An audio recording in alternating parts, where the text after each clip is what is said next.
ready to go? Mabel and Myrtle are a couple of very costly Cocker Spaniels for their owner, British author Tom Rubython. Their creation was complicated, some might say crazy. Going home? When Daisy, Tom's beloved canine companion, died in 2014, instead of letting go, he decided to have her cloned. Tom, how would you describe the connection you had with Daisy? It's hard to describe because it's all coming back, you know. I've noticed with other dog lovers, some people love their dogs. You have to love your dog to have a dog. But there's certain dogs that you have they have to be special dogs, and they're a bit more intelligent than the average dog, and it's just something. And so Tom turned to a lab in Korea that cloned Daisy's DNA and created Mabel and Myrtle. How much did it cost you? Well, it started off, it was going to be about £66,000. But the currency, we had Brexit, and the currency went crazy, so it ended up being about 75. Ouch, that's a lot of money. It's a lot of money. So after your dog passes away, you can go through the traditional burial, or you can go through cremation, or you can go through see a taxidermist and get your dog stuffed. The other new alternative that we provide is cloning.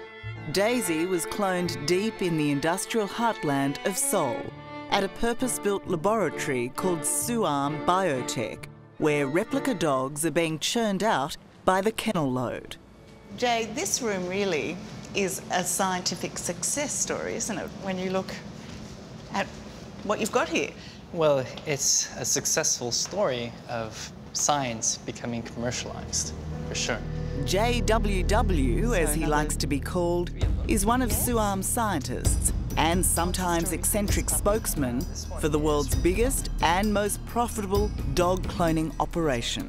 These ones are headed to China, Hong Kong. Who are your clients? Who owns them? Some of them are these mega rich people, but also some of them are just normal people who sometimes even go through the liquidation of their asset to actually afford the cloning services. Is that right? Yes. Right, so they would sell up their house to clone a dog?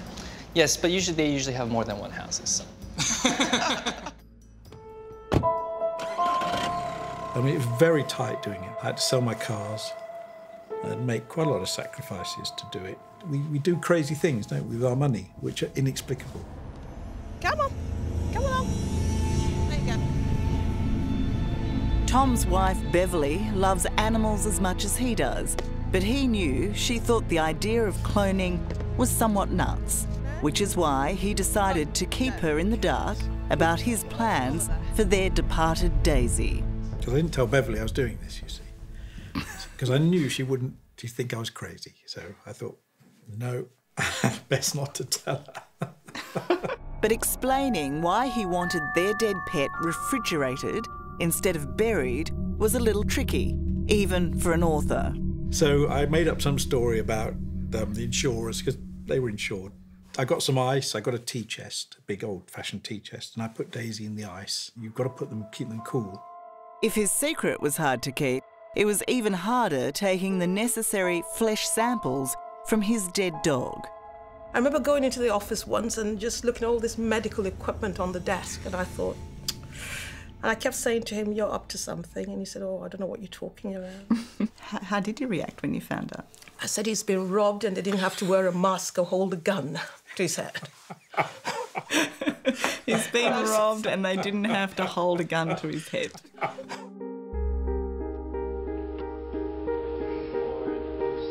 This is where Suam's commercial cloning production line begins, creating a cloned embryo under the microscope. An egg harvested from a surrogate dog has its nucleus removed.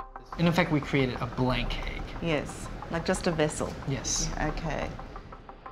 In its place is inserted the DNA from the dog to be cloned, usually taken from a skin or muscle cell. It's extraordinary. And from this, little puppies grow. Yeah. In Suam's busy operating theatre downstairs, a surrogate mother is about to be implanted with the cloned embryos, just created in the lab.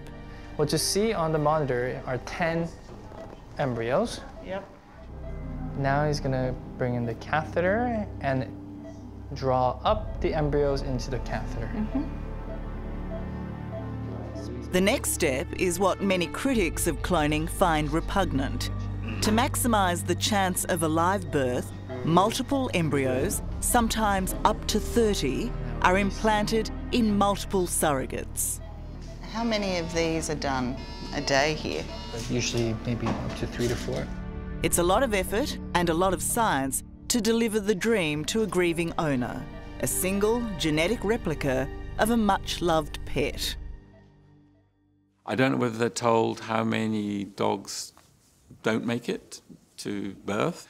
I don't know whether they're told, well, you know, it takes so many surrogate mother dogs to carry so many pups before you get your 1 or 2 at the end. I would hope that if they're really dog lovers, if they really got all that information and they thought about it, they would then decide, no, I'm not going to do this.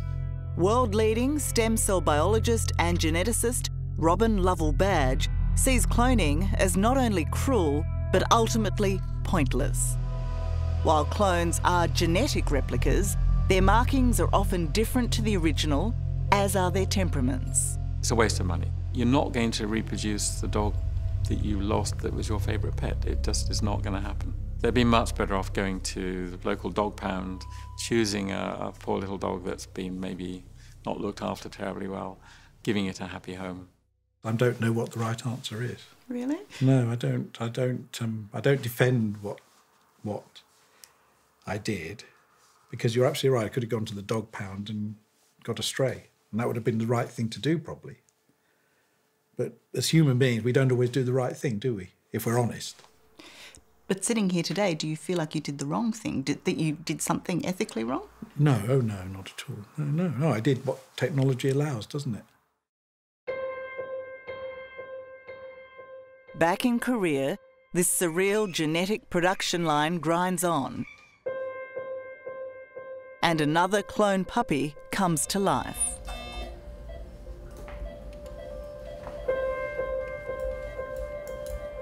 Depending on your viewpoint, this little newborn is either a scientific marvel or a mistake. How many dogs have you cloned? This I need a fact check. Suam, it seems, is a stickler for numbers. I have to give you that number because somebody gets very upset if I don't give you that number. 1117? 예, 알겠어요. 1,117. Wow. Represents quite a lot of cash. People spent a lot of money, yes. Well, this is what it's all about. A puppy that costs a cool $135,000 to make. Perhaps priceless in the cuteness stakes, but when you put all your love, hope and dollars into cloning your beloved original dog, sometimes you get more than you bargained for. In this case, 4 times. This little fella has 3 identical brothers, and now his owner has to make the hard decision of what to do with these carbon copies. I think, oh God, 70 grand. Then the next day we've got another phone call, there's 2, and I'm thinking, oh my God. 2 puppies, £140,000. 2, we was happy, but he was getting really worried. I was going to ring and say, oh, it's 3, 4 and 5 and all this. Like, we were thinking, right, which family members can we give the others to if there ends up being 10? Coming up, from dogs to dinosaurs. So which creature would you like to bring back? Well, the one that's the biggest and most popular would, of course, be the mammoth. And maybe even humans. You're clones. What? Just because we can do it, should we do it? That's next on 60 Minutes.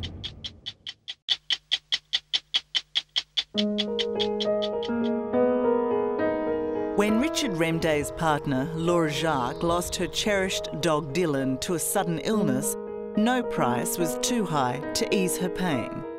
When he died, I would have done anything just to make Laura feel a little bit better. It was just me grieving and wanting somehow to hold on to him because I wasn't ready to let go. So, like over 1,000 other dog owners around the world, Laura and Richard looked towards Korea. Within hours of Dylan's death, they were frantically trying to keep him refrigerated to preserve his cells for cloning. Then we ended up going to a funeral parlour. Yeah, we did actually. And we put the dog, they let us put the dog in there to keep him cool. Goodness. Yeah. I mean, you say you didn't tell people because you're worried they might think you're crazy. Yeah. I mean, at any stage, did you think you were crazy? Yeah, when I were at Heathrow Airport with a salesman's suitcase, thinking, what am I doing here? 6 months later, the cells taken from Dylan's leg were transformed into not one, but 2 clones, Shadow and Chance, now playing by the house that went unfinished to pay for their creation. My Dylan was just the kindest, lovingest dog, and they are too. And I don't know whether I love them so much because they've got them lovely traits or because they're Dylan's traits, but they obviously are extra special. And I think they know it. Yeah. You do talk about them as clones, you know, the clones, and I mean, do you sometimes go, this is a bit science fiction? You know, Yeah. It's all a bit weird. Sometimes, yeah. Yeah. They're so similar to each other. They It's sit on top of each unbelievable. other, they wee together, they poo together, Yeah, they'll just do everything together, and it's like having 2 Dylans just there. And it's just, I think, a bit freaky sometimes. The Suam lab in Korea is controversial in the scientific community, drawing fire because its founder is Dr. Wang Woo-suk, cast out of academic circles a decade ago for fraudulently claiming to have pioneered work on human cloning. The ousted Seoul National University professor was indicted on charges of fabricating the results of his human stem cell research. Professionally unforgivable, according to world-leading geneticist Robin Lovell-Badge. Do you have any concerns that Dr. Wang's clinic is doing this sort of work? I'm always concerned that he's behind this because he made up data. And if you're a scientist who makes up data, you're not a scientist. As it turned out, all Dr. Wang could really do was clone dogs, a specialty that is now being turned to research. These cloned beagles have been genetically modified with human diabetes. So these dogs, we engineer them so that we give them diabetes, actually a human form of diabetes. And the reason why we give them is so that we can study the disease outside of the human body. Suam spokesman JWW tells us the beagles also carry fluorescent DNA taken from jellyfish to mark the progress of the disease, like a genetic highlighter pen for the diabetes. Sounds pretty creepy, actually. Is it creepy? Yeah. Well, evolution is pretty much the same thing. Really? No wonder he's got sad eyes. These sad-eyed beagles may one day save humanity, but they also raise the spectre of what unregulated cloning could create in the lab, a spectre that has long been Hollywood fodder.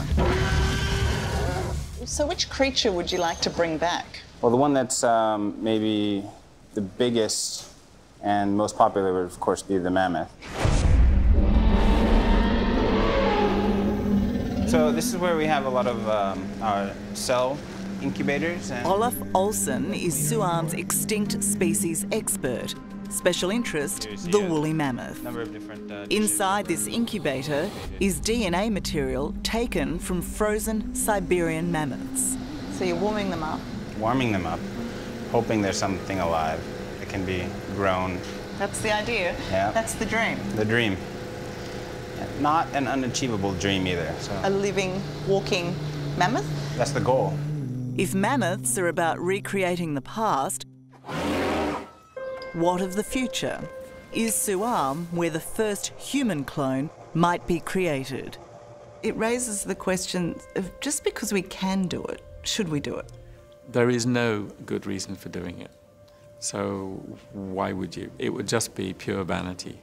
I mean, just think of all the issues it would involve. I mean, just the trauma of the whole thing. It's not worth it, absolutely not worth it. So you would have to have a really good reason for doing it, and no one has given me one. So, no, silly. Is any part of the ambition to do human cloning? This is where we have a very strong standing is that we will absolutely not be involved with human cloning whatsoever. Do you have any moral beliefs around it? Oh, that's way too personal. I love my dog as much as I love you. Meanwhile, Mabel and Myrtle are living a dog's life, blissfully unaware of the cloning debate swirling around them, and of the ever-so-slight domestic dispute their creation caused in the sleepy Rubython household. And how's the trust issue going between you two now? Have you heard that as well? Ask me another question. I'm not saying it's a sensible thing to have done. It's totally impetuous, totally mad. Would you do it again? Possibly, yes. Yes, I probably would. It's not the right thing to do if you weigh everything up. But nonetheless, it's not a really bad thing to do. I didn't go out and murder anybody. I just had my dogs cloned. So there it is. Hello, I'm Tara Brown. Thanks for watching. To keep up with the latest from 60 Minutes Australia, make sure you subscribe to our channel. You can also download the 9Now app for full episodes and other exclusive 60 Minutes content.